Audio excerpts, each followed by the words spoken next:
to Code for Couples. Today we are going to be talking about one of the most requested topics that I read about and get from other people, which is how to deal with loneliness. How do you deal with the situation when you are married and your husband's always gone, or your spouse is always gone? And so one of the things that we have to deal with is a lot of alone time. You wind up feeling like a single person that I used to refer to it as like the single married person. So, I would go to parties or just events or hanging out with my friends. And I think I've mentioned before, it's the whole like, oh, does your husband really exist? Which is so annoying. But it's not just that. It's also kind of the mental, emotional aspect that comes with being married, but not together. So there is a loneliness factor that comes as a part of being in a first responder couple. And I think it's on both parts. It's not just on the part of the spouse that's not the first responder. It's on both parts, because there's times when your first responder is home that you're not. If you're listening to this in real time, we're just coming off of holidays and Christmas. And some of the cool thing, I think, as far as the holidays is that I take off for an extended period of time, and a lot of people have off for an extended period of time between Christmas and New Year's. And so you wind up spending your time differently than when the kids are in school or you're at work. And so it's not so impactful. Or when you're on vacation, that's another time. Like you go on vacation and you get to spend all this time with each other, and then you go back to, our real world, and it just feels kind of crappy. You can kind of have a little of emotional hangover from it, if you will. And I think it can lead to a little bit of the blahs. I'm not going to say it's depression per se, but I do kind of think it's some mental blah, because you had that time and it's good. Of course, there are those times where I'm like, don't you have to go to work? Don't you want to go do something at work and go play? So anyway, that's kind of the problem. If you set up the problem as far as what we have to deal with, I think it's worth mentioning the difference between what I consider lonely and being alone. So, being alone is a physical situation. I mean, that is a fact. So you are alone in the sense that you don't have your partner there. And that can actually be okay. Being alone, if I want to go take a bath and relax, being alone in the bathtub is really nice. I know women that are like, I just want to go to the bathroom alone and not have fingers underneath the door going, Mom, Mom, Mom. Or sometimes we just want to be alone with a good book, or sometimes we want to be alone. I'm weird. I like to go and do things alone. I like to shop alone. I like to, go explore new things alone. I don't have a problem with that. But I think the difference is being lonely. And lonely to me is an emotional state. So lonely is the feeling of like there's an empty feeling that goes along with it. There's a feeling of missing out on something. There's a feeling of, there might even be a feeling of like there's something wrong with me. It's an emotional disconnect. You can feel lonely in a crowd of people. You can feel lonely hanging out with your family or friends. So I think the lonely is an aspect to be addressed, which is a emotional state rather than the physical state of being alone. And so it's really, I think it's important to distinguish between the two. We're not talking about just being alone. Lots of people like to be alone. It's the concept of being lonely. So the first thing I want to look at when we're talking about being lonely and the loneliness aspect is kind of our expectations.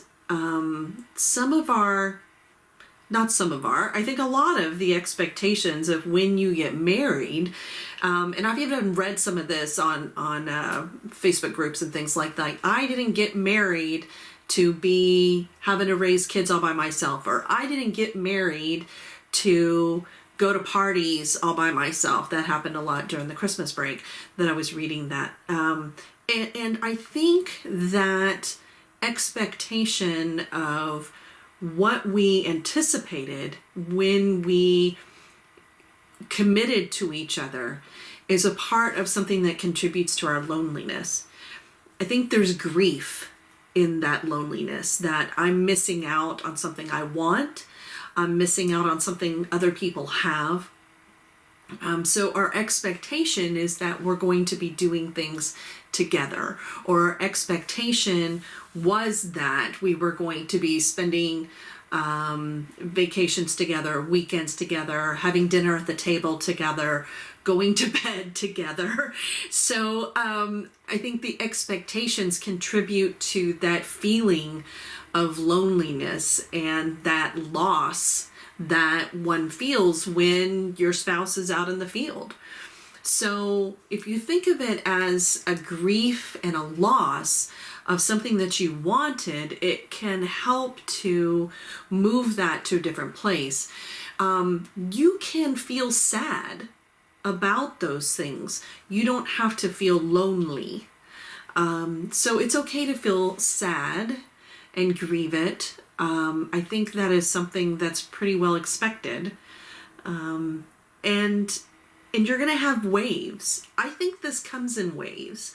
So there might be times when you're doing just fine, and then there might be times when it hits you in a way that it hadn't hit you before. You might be hanging out at a soccer game, and there are other parents there, and it might hit you in that wave of like, here I am all alone again, or I'm doing this by myself. It's that wave of grief, I think, that comes with the emotional aspect of being lonely versus being alone. So look at your expectations. What were and what are your expectations? What do you feel like you're missing out on?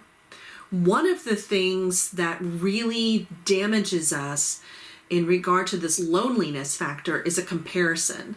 So when we're comparing ourselves to other people, oh, they have that, or I don't have that. When we're comparing that, it contributes to that feeling of loss, grief, not enough. Comparison is such a killer. I think I've said this before, that Teddy Roosevelt said comparison is the thief of all happiness. So that's that comparison of what other people have and what we don't have can contribute to the loneliness. I don't want to discount the feeling of loneliness, or feeling or grief or feeling sad. There's a place for it in your life. There's a place for it to honor it. You can honor that feeling and be okay with it. I think when feelings sweep you away is when we get in trouble. So when we start saying things like, oh, well, I'll never have that, comparing, grieving, not coming to terms, not accepting, not coming to terms with what the situation is, it gets us stuck in that feeling of loneliness, or this place of loss and grief. And so being aware of where you are, the difference of being alone versus being lonely. What are your expectations? What are you comparing yourself to? Those are all contributing factors. And working more towards acceptance of the situation with your spouse. The fact is that you married a first responder, or maybe your spouse became a first responder during your relationship. That's just the fact. We're not going to change that. And because we can't change it, we have two options. We accept it or we reject it. If we reject it, we're going to cause ourselves more emotional turmoil. If we accept it, we can honor the feelings that we feel, but keep moving forward. So you don't like sit in it so much, and you move through it. So hopefully that makes sense as far as lone versus lonely. So once you've checked out your expectations, once you've checked out the comparisons, what you can then do to change it is a couple different things. The first thing I want you to work on is changing your mindset. Changing the mindset of that you're missing out on something. Because if you keep thinking you're missing out on something, you're going to confirm that you are missing out on something. So stop it. Cut it out. I want you to change your mindset about the situation.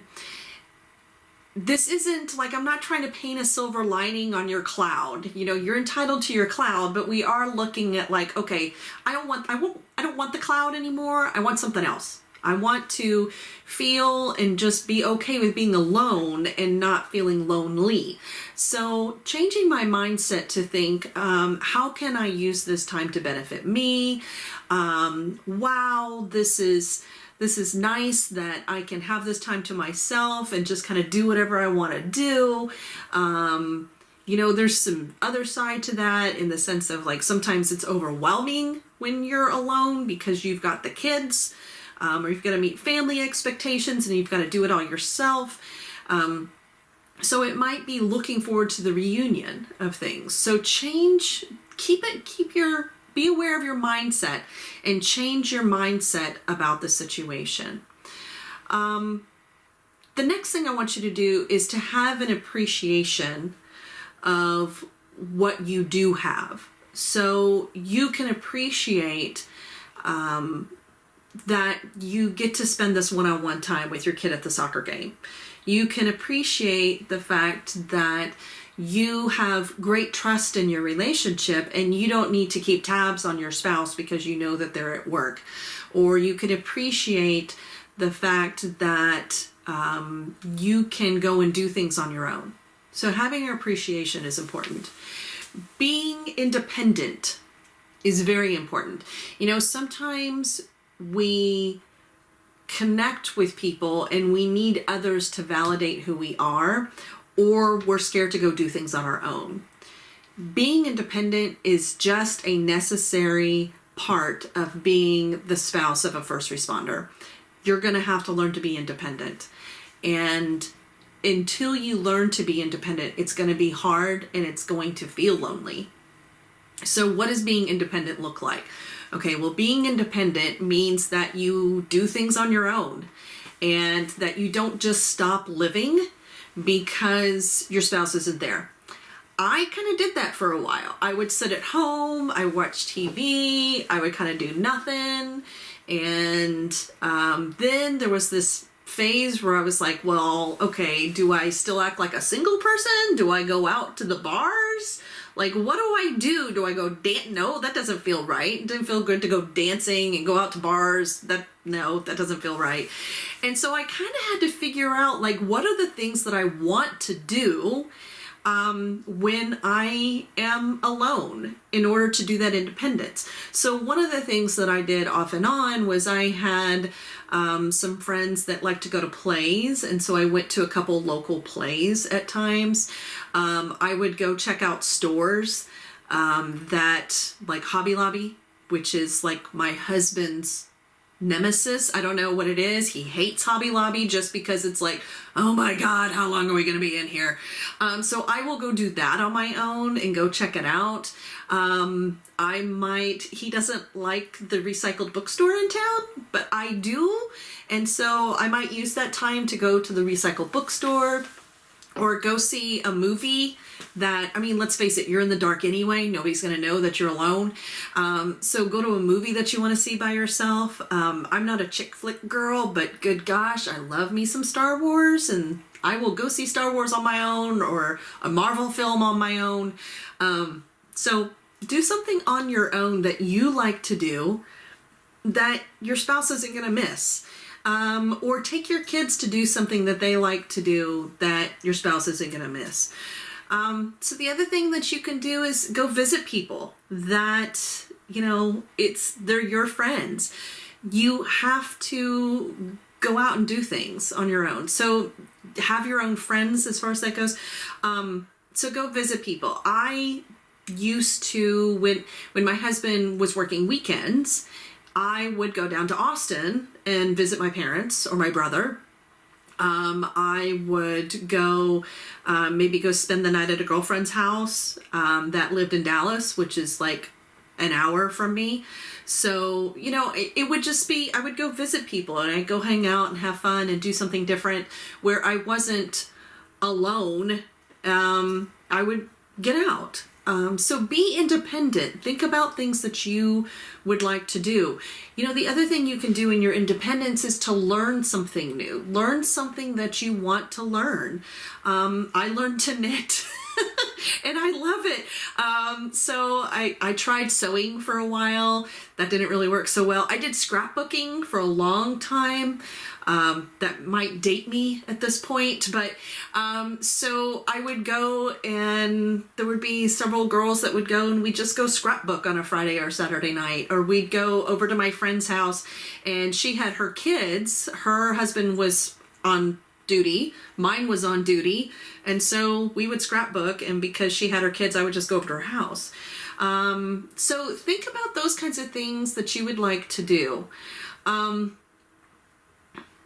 Friends. So sometimes with friends, you can feel like a third wheel. Yeah, that's just kind of the way it is. And it's in those moments that is probably the most difficult for myself, because when I think about going to dinners with couples, or if I'm invited to do something, I'll go because I want to go. I want to go see them. I want to hang out. But in that moment of sitting at the table and people are coupled up, there is kind of a wave of like, bleh, because you did get that wave of like, yep, everybody's coupled up and I'm here alone. And so that wave of loneliness can kind of come in. It just feels crappy. But if you could remember, okay, but you know what? This is about me spending time with people. It's about me accepting the fact that I can't change this thing. I can't make my husband be here. So, I'm going to do something with this time. But that third wheel concept, or seventh wheel, whatever that wheel is, because sometimes we go in groups, but whatever that wheel concept, you're right. You're going to be that person. But if people really care about you, they don't care. They want to invite you. If they're inviting you out, you're not a tag along. They want to spend time with you. They get it. They understand what the situation is. You're the one that needs to get okay with it. So work on doing that for yourself and get rid of that whole like, I'm a third wheel. Remember I said part of it was changing your mindset. So change that mindset about that thing. With friends I already mentioned, but I think a good girls' night is a fun thing to do. And if you are that married single parent when your husband or your spouse is working, find somebody to watch the kids. Make it okay. This isn't a punishment that just because your spouse is working that you have to stay home and do nothing. That's weird. I say that and I think maybe I did that for a while, that I punished myself and I'm like, well, he's at work and he can't play, so I better not play either. You know what? Go play. You didn't pick it. They did. And so it's okay. Yeah, if there's a girls' night or something you want to do out and you've got the kids, you're single parenting, then see if somebody can watch the kids. A good way to do that is maybe set up a swap. So if there's another spouse that then swap kids, where one night you watch them and one night somebody else is watching them. Some of us are really fortunate to have like family close by. That's great if they can watch the kids. The other thing I thought of was farm the kids out. This is where it's like, hey, don't you need to go spend the night with somebody tonight? Let them. It's okay. People that know your situation are going to understand you need some time away from those kiddos. And so it's okay that if somebody wants to pick them up or hang out with them a little while, or you do the same for somebody else, that can be working out. But figure out some kind of swap where you can have some alone time. The other thing that I think is really important is to make sure that you have a routine for sleeping. One of the things that breeds loneliness is when you're sitting there on the couch and you're just pushing the clicker. You're just scrolling through channels, or you're watching movie after movie, or Lifetime or Hallmark or chick flick movie after movie. Oh my gosh. That kind of breeds the loneliness, especially if you don't have a plan for keeping a routine to go to sleep.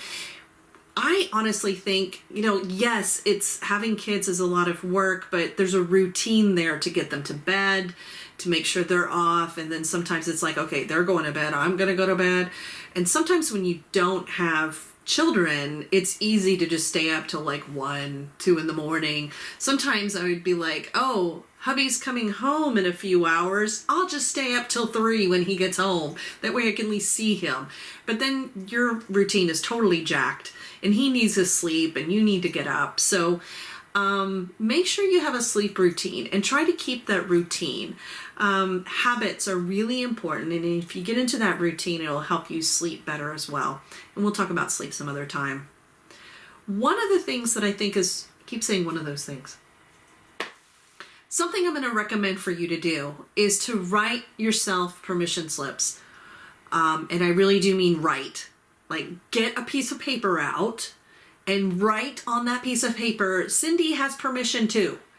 Well, not Cindy, your name, but you know what I mean. Like, give yourself permission. If you write your kids permission slips, or maybe you forged them as a child, I never did that, then you know how to write that permission slip. There are things that I think we need to allow ourselves to do in order to be able to move through the loneliness and be okay with being alone. One of those things is maybe you want to go try out, I don't know, a new restaurant on your own because your husband doesn't like Vietnamese food. I don't know. And so maybe the permission slip needs to be, I have permission to look weird sitting at a table all by myself. I have permission to feel like a seventh wheel. I have permission to leave the house and play and have fun when my husband's at work. It can be whatever you need it to be. I have permission not to have the kids, even though my husband's working. So make it whatever you need to be in order to allow yourself to get out and or to be at peace with being alone. That permission is really important. And I want you to remember to give yourself that permission. So over the next week or two, when you are alone and maybe even feeling lonely, I want you to think about what permission you need to give yourself. What permission slip can you write? And I am not joking. Write the stupid permission slip on a piece of paper. You can put sticky notes all over your house if you want to, if they're permission slips. It really helps to write it and to look at it, stick it in your pocket. You know, if you need to pull it out and go, nope, gave myself permission to do that.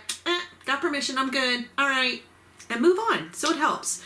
The other thing I want to make sure that you are doing is when you get together, you know, one of the things that is an added bonus of having alone time is that, man, reunions can be awesome. And I really honestly think that that's part of the thing that keeps your relationship kind of going. Sometimes it can be difficult to re-entry, you know, like when you come back together. But if you can make that work, man, those reunions can be awesome because you really appreciate that time that you have together, as opposed to bickering and arguing. As opposed to bickering and arguing, what you can do is just make that time count and really appreciate the time you have together, but also appreciate the time that you have alone. So, 2 things that I need you to do then. You need to work on permission slips, and you have appreciation of the time, whether that's time with your spouse or time that you have alone. And I hope that this will help move you from being lonely and embracing being alone.